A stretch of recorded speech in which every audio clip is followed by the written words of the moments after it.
നമസ്കാരം. Raf talk ഫുട്ബോളിലേക്ക് എവർക്കും സ്വാഗതം. ചോദ്യം ഇത്രയേ ഉള്ളൂ, എങ്കിൽ പിന്നെ ഇയാളെ ഒരു ടീമായി അങ്ങ് പ്രഖ്യാപിച്ചൂടെ? അയാളുടെ ഡെബ്യൂക്ക് ശേഷമുള്ള കാലഘട്ടം എടുത്താൽ പല വമ്പൻ ക്ലബ്ബുകളും അയാൾ നേടിയ അത്ര കിരീടങ്ങൾ ചൂടിയിട്ടില്ല. MLS പോയിട്ടേ ലിയോ മെസ്സി അവിടെ എല്ലാ കിരീടങ്ങളും നേടിക്കഴിഞ്ഞു. ആദ്യം ലീഗ്സ് കപ്പ് നേടിക്കൊണ്ടാണ് തുടങ്ങിയത്.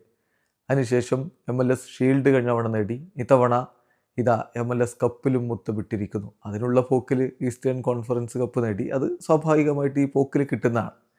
എല്ലാം കൂടി ചേർത്ത് 48 കിരീടങ്ങളായിരിക്കുന്നു. ഇപ്പോൾ ഈ എണ്ണത്തിലൊരു പക്ഷേ തർക്കം ചിലർ ഉന്നയിക്കാൻ സാധ്യത, നമുക്ക് വീഡിയോയുടെ അവസാനം പറയാം.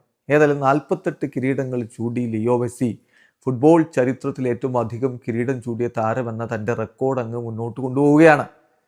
തൊട്ടതെല്ലാം പൊന്നാക്കുക നിങ്ങൾ കേട്ടിട്ടുണ്ടോ? അതാണ് ഇവിടെ സംഭവിക്കുന്നത്. തൊട്ടതെല്ലാം പൊന്നാവുന്നു. ലിയോ മെസ്സി ഇന്റർ മയാമിയിലേക്ക് ചേക്കേറുമ്പോൾ നിങ്ങൾക്ക് ഓർമ്മയുണ്ട് ഇന്റർ മയാമിയുടെ പൊസിഷൻ എന്താണെന്ന്? MLS ഈസ്റ്റേൺ കോൺഫറൻസിൽ 15ാം സ്ഥാനത്ത് കിടന്ന ടീമാണ്. അവിടെ നിന്നാ എത്ര കിരീടങ്ങൾ അവർക്ക് നേടിക്കൊടുക്കുന്നത്.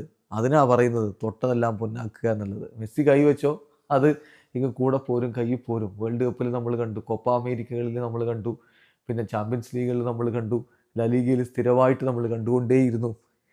ഇപ്പോൾ ഒന്നുമല്ലാത്തൊരു ക്ലബിൽ ചേർന്നുകൊണ്ട് ആ ക്ലബിനെ അവിടുത്തെ ലീഗിൻ്റെ തലപ്പത്തേക്ക് കൊണ്ടുപോയിട്ടുണ്ടെങ്കിൽ ആ മനുഷ്യൻ്റെ ലെവൽ വേറെയാണ്.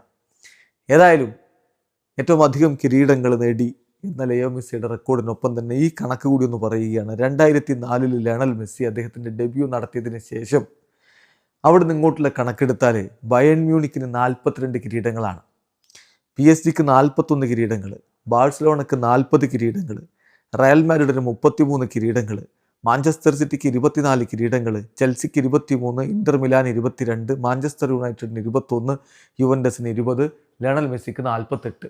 അതാ പറഞ്ഞെങ്കിൽ പിന്നെ ഇയാളെ ഒരു ടീമായിട്ടങ്ങ് പ്രഖ്യാപിച്ചുകൂടെ എന്ന്. ഇനി നിങ്ങൾ കേൾക്കണം. ഈ കണക്ക് ചിലരൊക്കെ എങ്ങനെയാണിത് 48 ആവുക എന്നൊക്കെ ചോദിക്കുന്നവരുണ്ടാവും.